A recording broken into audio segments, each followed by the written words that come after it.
Okay, so I'm starting my recap on the Asian youth. So this is the first round. In the classical portion, I was facing a 21-41 opponent from Turkmenistan. Um, I was white, and basically, I think so. The opening was a Sicilian, and I played the Alcan, and this was quite. I expected this one until this is all theory until d6. No, no, not until d6. Sorry. Uh, After bishop c4. So bishop c4 is quite the main move, and here I was expecting knight b6, and I would continue like bishop b5, I think, or something. Yeah, yeah, and knight. But he didn't play knight b6. He played d5, and here I was out of book. Um, Wait, give me a second.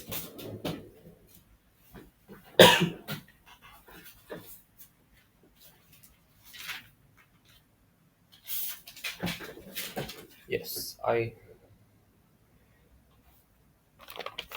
yes, I considered for a bit if I played d5 or knight d5, and in the middle of my thought, I thought that I know that both are fine. Like, it cannot be bad. But after d5, like, because before the game, I looked at many lines. Some were 95, some were d5, and I was a little bit confused. But mainly after d5, I was afraid of this. And after castles, like queen d1, rook d1, knight c2.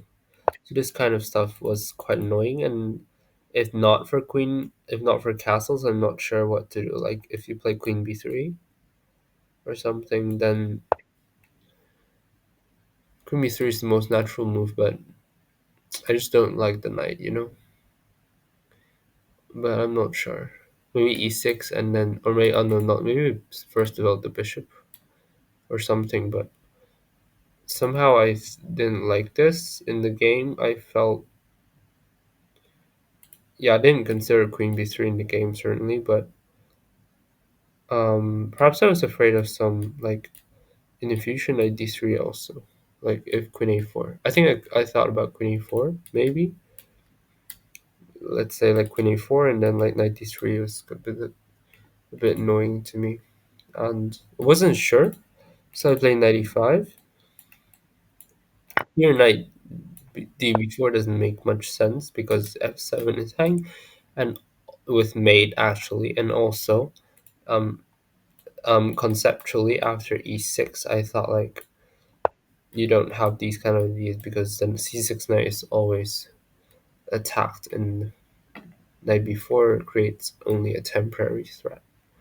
So I played knight e5, he played e6 indeed, and then I castled. On this move I had like a minute and 17, no, no, an hour and 17 seconds, sorry. Here, if he were to take on e5, I would very happily take that and probably f4 if the moment is correct, if I need to defend this. And here I think I would be quite happy. But he didn't take, of course, he just continued development, bishop e7. And here I took another 7 minutes. I played bishop b5. The reason I played bishop b5 is I just want to do something and I didn't know what to do. Because if knight c3, let's say, knight c3, um,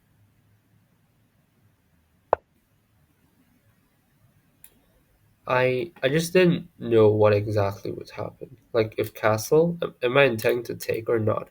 And also some ideas with like knight d2 are also interesting. So, maybe going to c4 or something, or to f3. So I don't want to move. I don't really want to move this knight yet. I just want to keep things open. And also the bishop doesn't have much scope. Like e3, f4 are not available at the moment. d2 is a bit of a waste of a tempo, not to mention it blunders the pawn.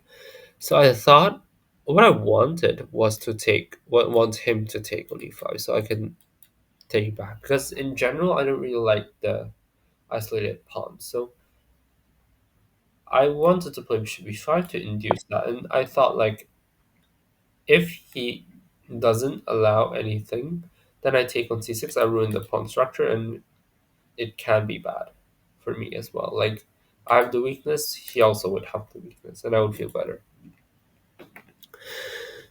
And he played bishop d7, and I just took because that's the plan. Queen d7, knight c3. So here I thought like, okay, now if you take, I can take back, right? Because also just now, if I were to play knight c3, it doesn't make sense because like take, then they can take back, and the pawn structure is still ruined for no reason. Yeah. So here knight c3. Of course, if he were to take, I would be very happy. He castled. Um, I think I was, yeah, he castled, and I played queen f3. But I was not sure what to play. Actually, I just wanted to add more pressure because I want to develop this bishop, but I don't know where it should go. You know,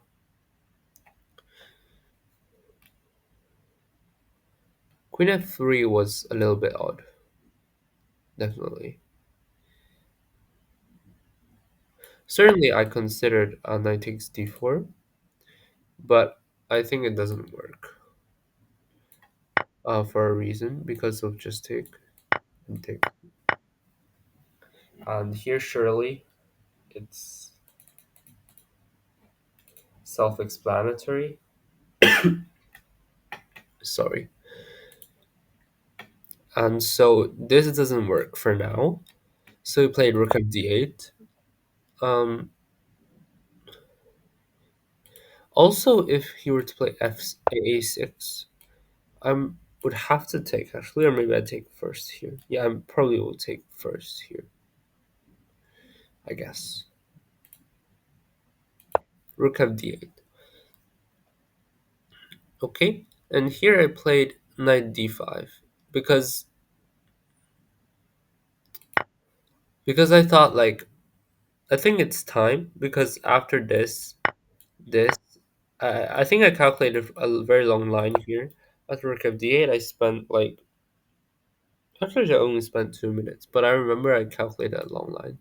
Like here, if he were to take with the queen, I would do this, and I felt like I was in time to defend. Like I destroyed the pawn structure. I achieved my goals. And if he were to take ed, I was also thinking about bishop takes here, like these kind of ideas, because um like I mean conceptually I don't mind this pawn structure, which I'm not sure is it correct, but that was my plan anyway. So I took an bishop e3, and I missed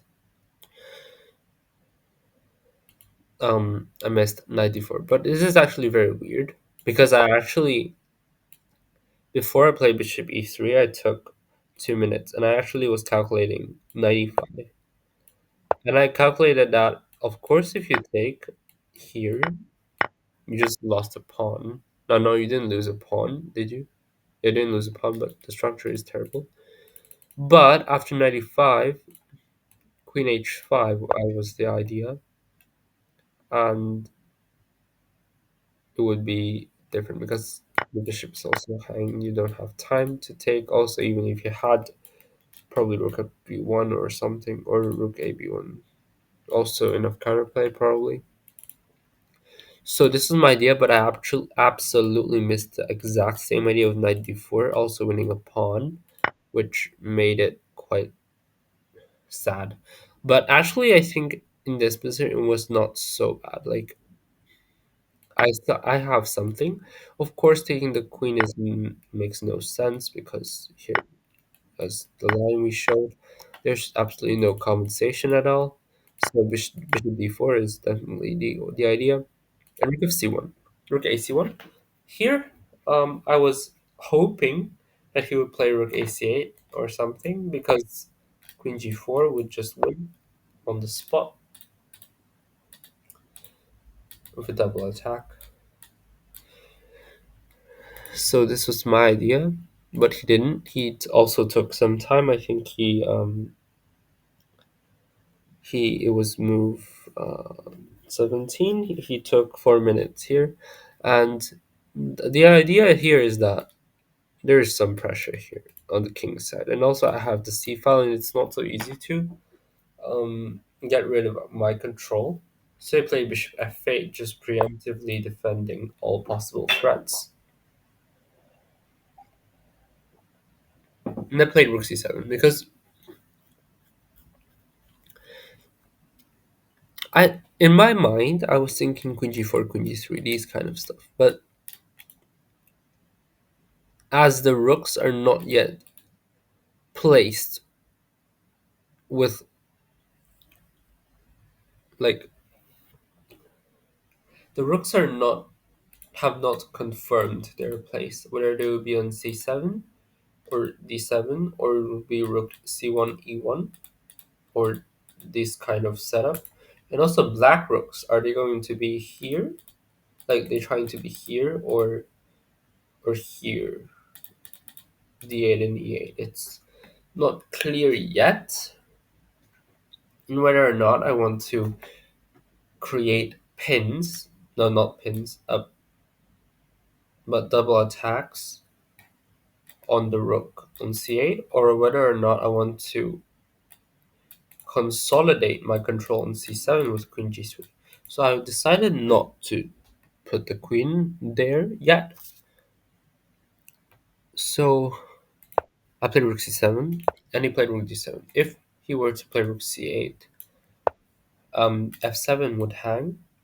This is also the idea. So rook d7 is a must, pretty much. Otherwise, you cannot really defend f7. And then here,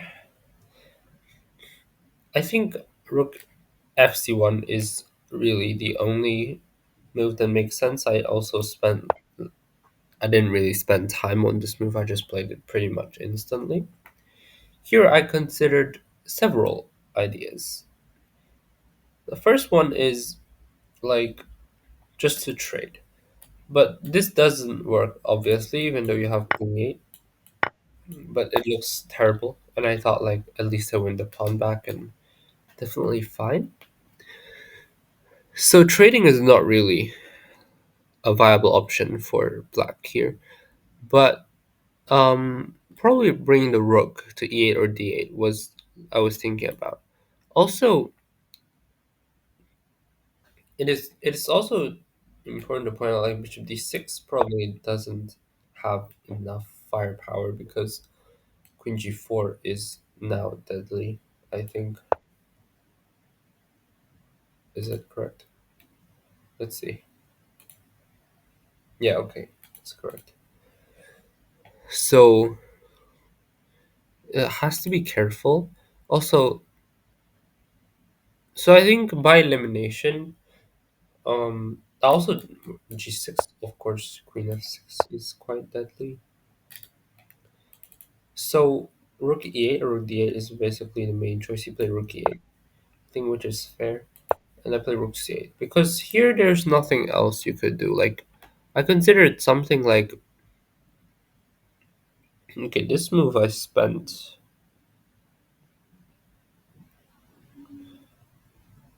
how long did I spend? This is move 19. I spent 12 minutes on this move before rook c8. Firstly, there's the pawn here, and would you like to trade these for these? I'm not sure, but also it's worth considering like this. But after rook a8, it's pretty much nothing. So I have to keep pressure. In hindsight, maybe h4 I'm also considering. Also, queen g4 or queen g3 are also stuff I was considering because, for example, queen g4. This actually doesn't work because there's the idea of the back rank here. So have to also be careful. Like this is also a threat. So you have to do something. I was also considering some very weird ideas like rook c5, trying to distract the bishop, or like bishop c5, but none of them work. Or like this rook to c5. I mean, sorry. But none of them really actually work. This rook to c5 just blunders me. So these are all what I took into consideration. Also,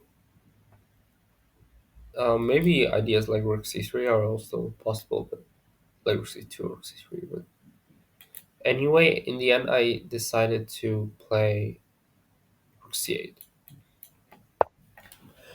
Okay, my idea is if rook takes c8, rook takes c8, then this would be quite nice for me. I thought because like queen g4 or queen g3, now the bishop is pinned, everything is different, yeah. And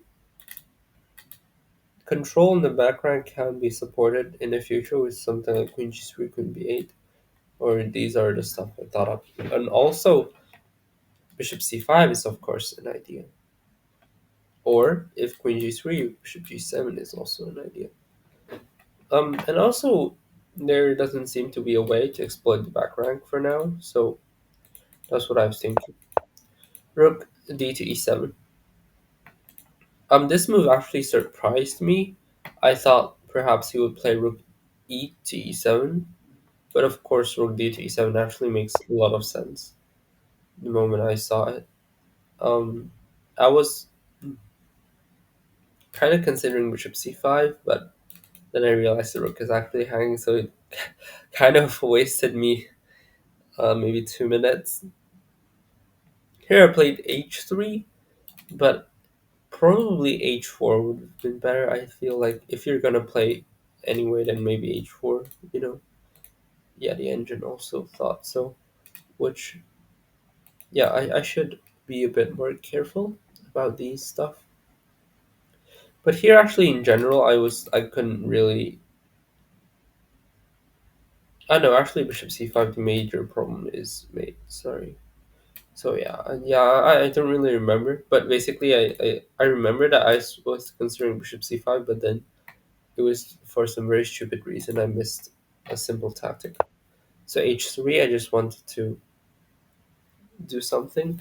a6. I didn't understand what a6 wanted to do, but it became clear to me quite soon. So here I played king h2. I just wanted to be a bit smart because there's always this check, and I found it so annoying that I wanted to play king h2, but it turns out that it's not really useful to play king h2 because I missed the idea of rook e4. But also, to be fair, like for example, like rook c7 is the move I want to play. But after rook c7, he will not take probably. He will probably play rook e1, king h2, and then bishop d6 just wins the rook. So these are stuff I calculated. And also, you have to consider like these kind of ideas can be dangerous because like g3 is forced, sort of, and also queen f1, that kind of way, or maybe trading. Yeah, like in general, conceptually, like these ideas can be dangerous. So my king is also in some kind of danger. So I think this was too slow, and then he struck with rook e4, which is a really good move because the bishop has nowhere to go. If you go to d3, if you go to e3, sorry, then d4 really starts to get cramped. Like you see, like you know, and also if you move to c3, let's say. Also, wait, sorry, I'm just being stupid. The rook just hangs, but basically there are no squares for this bishop. So the reason why he played a6 was to avoid bishop takes a7. That's the idea, actually, and I completely missed this idea.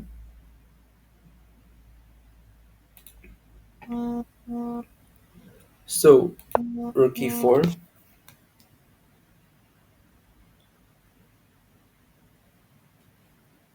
I have to trade because a move like queen c3 doesn't really help because like bishop d6 is also in the air, and if you come back and like there are some ideas. So I figured that I have to trade, and at this point I had like 29 minutes. He had just over an hour. He played queen e8. He also thought for a bit for before this move. He played queen e8, and now the bishop is still hanging. So candidate moves are bishop c5 and bishop c3 and bishop e3. b6 doesn't really do anything. I thought like at this point I acknowledged already that I am down a pawn, but I'm trying to win this pawn back because and also I'm trying not to get a queen endgame. Maybe I'm still trying to get some counterplay, but I'm not getting a queen endgame because the queen endgame with this pass pawn is really dangerous. Bishop c3, d4 once again, so no. Bishop c5 doesn't really do anything. I didn't want to trade that much because I think trading just benefits him. So play bishop e3. If the idea of if he were to play d4, rook c4 was my idea, trying to pin and win this pawn, and trying to hold on. But I remember there's some concrete idea that doesn't work, so let me check. So like if sorry, if d4, rook c4. So okay, so queen e5 first, yeah, and then g3, and then yeah, and then the rook gets kicked.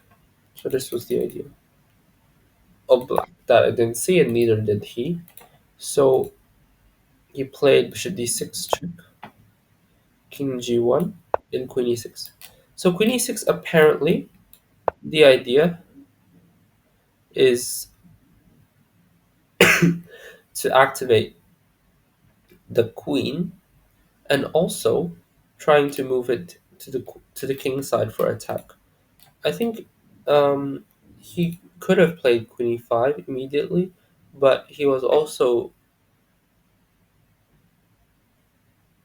unable to do that because of rook c8 apparently. So like let's show it queen e5 rook c8, and this maybe is not what he wanted. So I played queen e6, and here I played queen d1.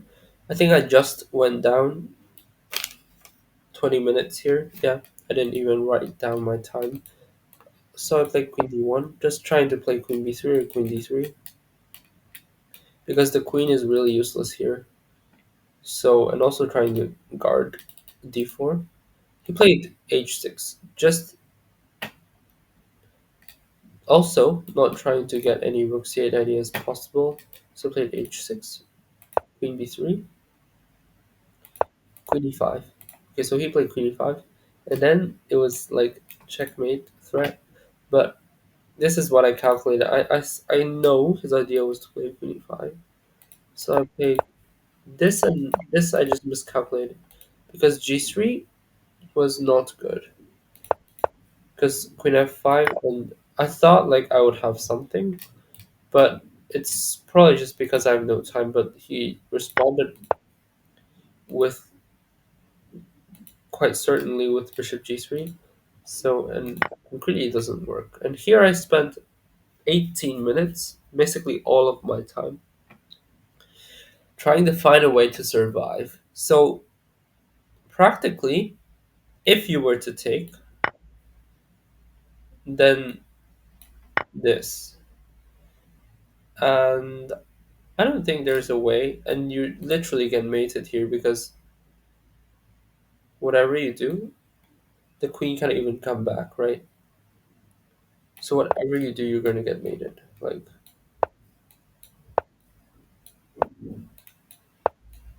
something, yeah, something like this. So I cannot take, and if I don't take, so let's say I just play a3, then queen h3 is also there, like getting. No, no, no, no, no, no. Sorry, not queen h3. I remember. Rook e3 is the idea, because after take you get checkmated. So you cannot just do nothing. So rook e3 is the real threat in this position, not even caring about the bishop. So I play queen a8 with about a minute down, and here something magical happened, even though it didn't change. Rook h8. I was planning like this maneuver to come back. I just wanted to like not get checkmated and try to maybe survive with these, even though I know it's losing. Somehow, somehow, I traded queens, which is already I thought it was impossible, even though it's still very losing. But here is the key moment. He actually played king f3. Not really sure what he was doing, but and then I got like really excited here because like I was like, how did he actually here? If rook f5, king g3, and it's a bit annoying. So I first played a4, I think. Oh wait, sorry.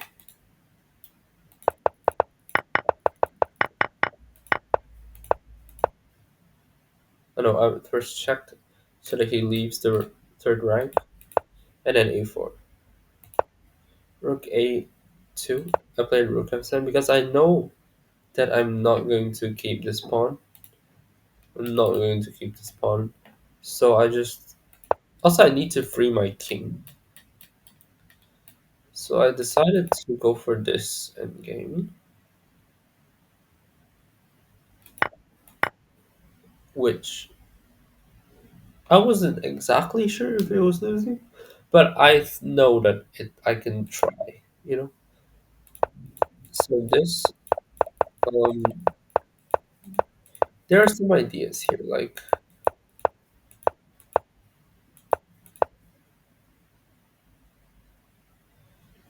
for example, uh, uh let me think.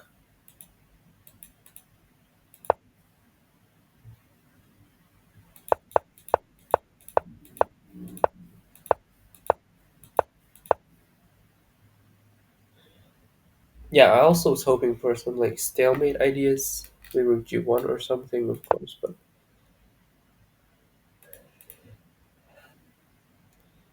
if he played, let's say G3, oh no, not G3 is not possible. Rook F2, King G1, and like King G3, then Rook B4. Yeah, this is the only. I think this is the only trap I saw because it's basically a deflection tactic that is the only thing you can get from these kinds of positions because you would get rook g4, and if you go king f3, then I'll keep checking you. So this is the only hope I had.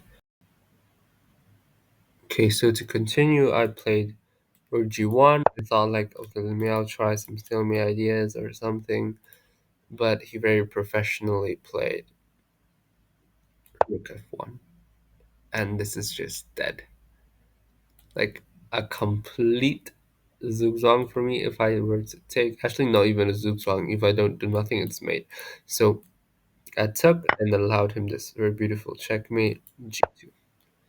Very beautiful, I think, and I allowed it, and so it was fun, I guess. And I think it was a fine game. I just got outplayed. I missed the tactic, and everything is okay. I think for a first game, I think I was happy because he was a strong opponent. So next time I'll review the second game. Yeah.